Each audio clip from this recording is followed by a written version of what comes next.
Chapter 5. Advice from a Caterpillar. The caterpillar and Alice looked at each other for some time in silence. At last, the caterpillar took the hookah out of its mouth and addressed her in a languid, sleepy voice.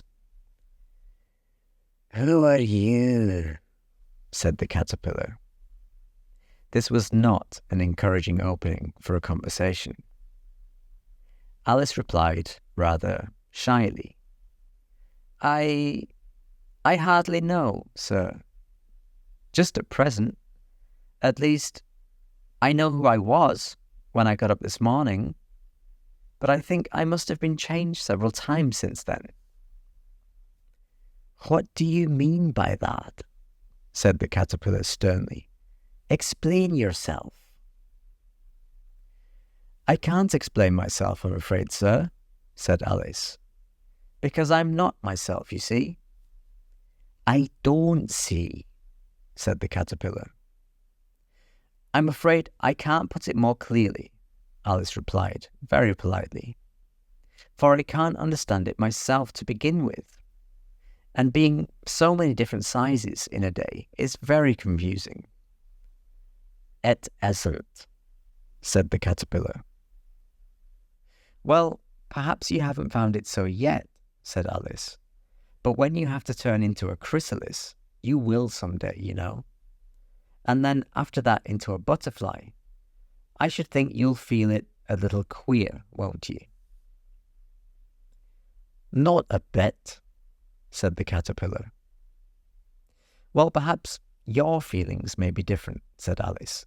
"All I know is it would feel very queer to me." "You," said the caterpillar contemptuously. "Who are you?" Which brought them back again to the beginning of the conversation. Alice felt a little irritated at the caterpillar's making such very short remarks, and she drew herself up and said very gravely, "I think you ought to tell me who you are first." "Why?" said the caterpillar. Here was another puzzling question, and as Alice could not think of any good reason, and as the caterpillar seemed to be in a very unpleasant state of mind, she turned away. "Come back," the caterpillar called after her. "I've something important to say." This sounded promising, certainly. Alice turned and came back again. "Keep your temper," said the caterpillar. "Is that all?" said Alice, swallowing down her anger as well as she could. "No," said the caterpillar. Alice thought she might as well wait, as she had nothing else to do, and perhaps, after all, it might tell her something worth hearing. For some minutes it puffed away without speaking, but at last it unfolded its arms, took the hookah out of its mouth again, and said, "So, you think you're changed, do you?" "I'm afraid I am, sir," said Alice. "I can't remember things as I used, and I don't keep the same size for 10 minutes together." "Can't remember what things?" said the caterpillar. "Well, I've tried to say, how doth the little busy bee, but it all came different," Alice replied in a very melancholy voice. "Repeat, you are old, Father William," said the caterpillar. Alice folded her hands and began. "You are old, Father William," the young man said, "and your hair has become very white, and yet you incessantly stand on your head. Do you think at your age it is right?" "In my youth," Father William replied to his son, "I feared it might injure the brain. But now that I'm perfectly sure I have none, why, I do it again and again." "You are old," said the youth, "as I mentioned before, and have grown most uncommonly fat. Yet you turned a back somersault in at the door. Pray, what is the reason of that?" "In my youth," said the sage, as he shook his grey locks, "I kept all my limbs very supple. By the use of this ointment, 1 shilling the box, allow me to sell you a couple." "You are old," said the youth, "and your jaws are too weak for anything tougher than suet. Yet you finished the goose with the bones and the beak. Pray, how did you manage to do it?" "In my youth," said his father, "I took to the law, and argued each case with my wife, and the muscular strength which it gave to my jaw has lasted the rest of my life." "You are old," said the youth. "One would hardly suppose that your eye was as steady as ever. Yet you balanced an eel on the end of your nose. What made you so awfully clever?" "I have answered 3 questions, and that is enough," said his father. "Don't give yourself airs. Do you think I can listen all day to such stuff? Be off, or I'll kick you downstairs." "That is not said right," said the caterpillar. "Not quite right, I'm afraid," said Alice timidly. "Some of the words have got altered." "It is wrong from beginning to end," said the caterpillar decidedly, and there was silence for some minutes. The caterpillar was the first to speak. "What size do you want to be?" it asked. "Oh, I'm not particular as to size," Alice hastily replied. "Only one doesn't like changing so often, you know." "I don't know," said the caterpillar. Alice said nothing. She had never been so much contradicted in her life before, and she felt that she was losing her temper. "Are you content now?" said the caterpillar. "Well, I should like to be a little larger, sir, if you wouldn't mind," said Alice. 3 inches is such a wretched height to be." "It is a very good height indeed," said the caterpillar angrily, rearing itself upright as it spoke. It was exactly 3 inches high. "But I'm not used to it," pleaded poor Alice in a piteous tone, and she thought of herself. "I wish the creatures wouldn't be so easily offended." "You'll get used to it in time," said the caterpillar, and it put the hookah into its mouth and began smoking again. This time Alice waited patiently until it chose to speak again. In a minute or 2, the caterpillar took the hookah out of its mouth and yawned once or twice and shook itself. Then it got down off the mushroom and crawled away in the grass, merely remarking as it went, "One side will make you grow taller, and the other side will make you grow shorter." "One side of what? The other side of what?" thought Alice to herself. "Of the mushroom," said the caterpillar, just as if she had asked it aloud. And in another moment it was out of sight. Alice remained looking thoughtfully at the mushroom for a minute, trying to make out which were the 2 sides of it.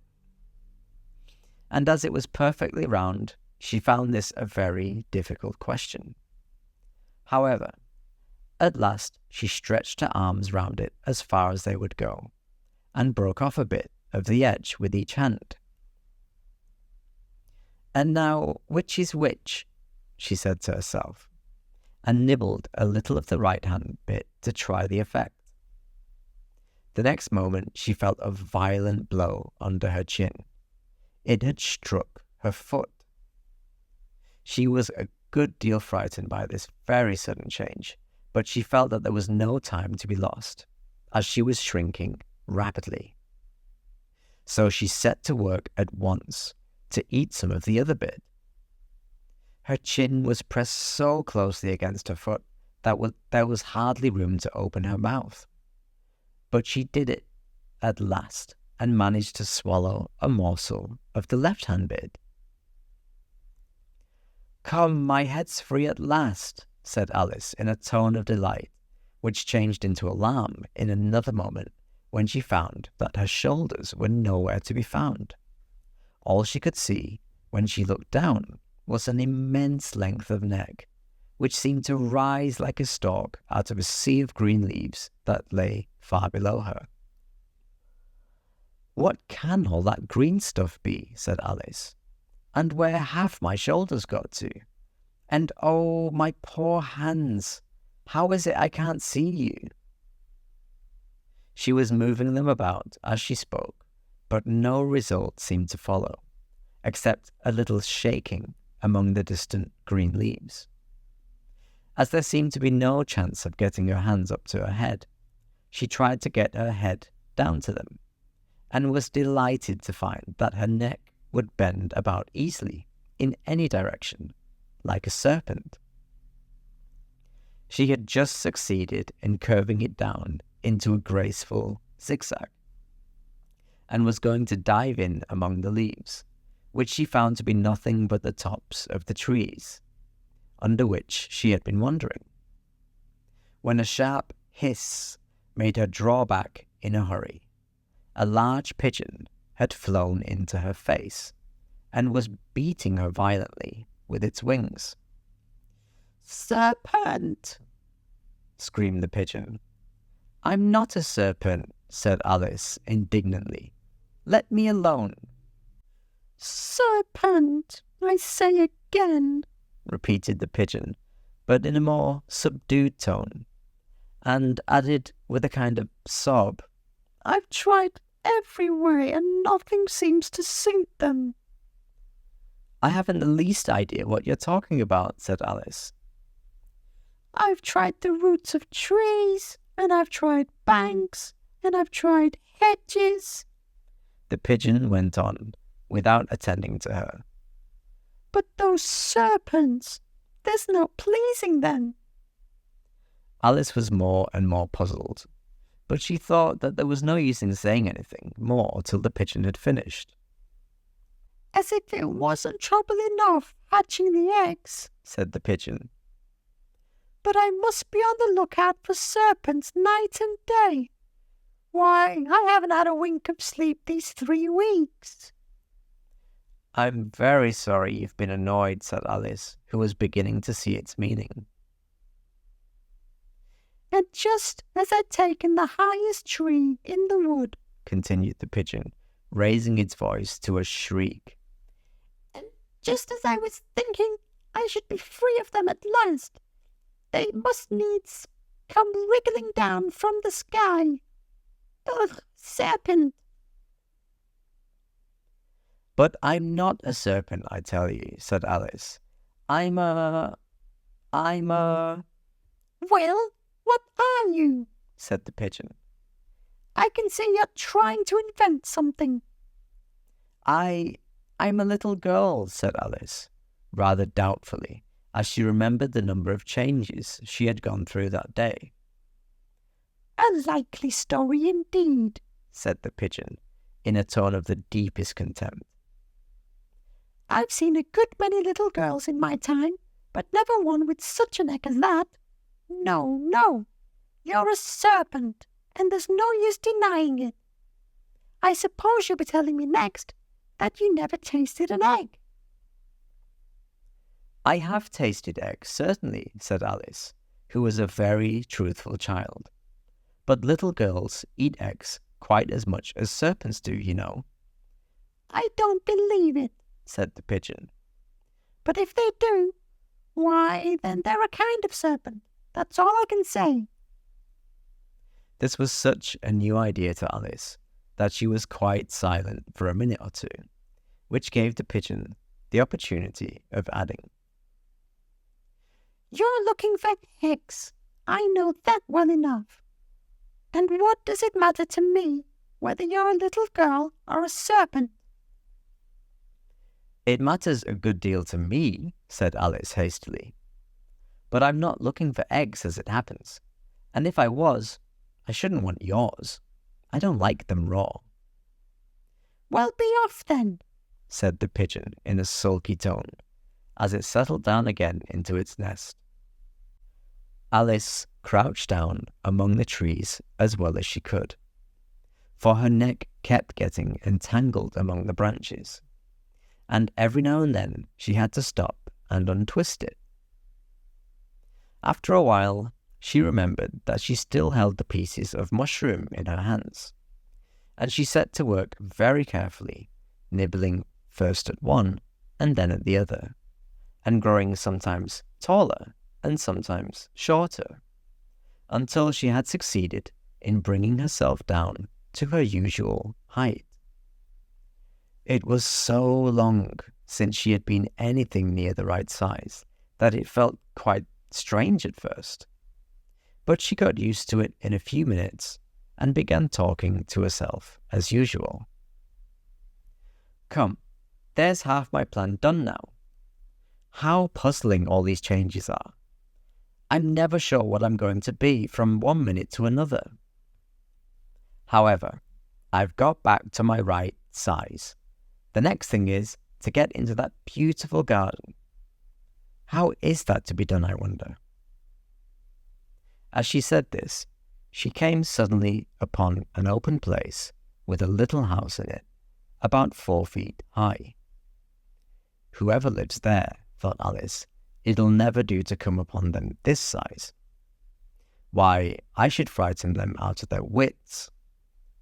So she began nibbling at the right-hand bit again, and did not venture to go near the house till she had brought herself down to 9 inches high.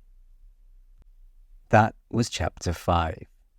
Join me next time for chapter 6, Pig and Pepper. For now, good night, and have a nice, long, restful sleep.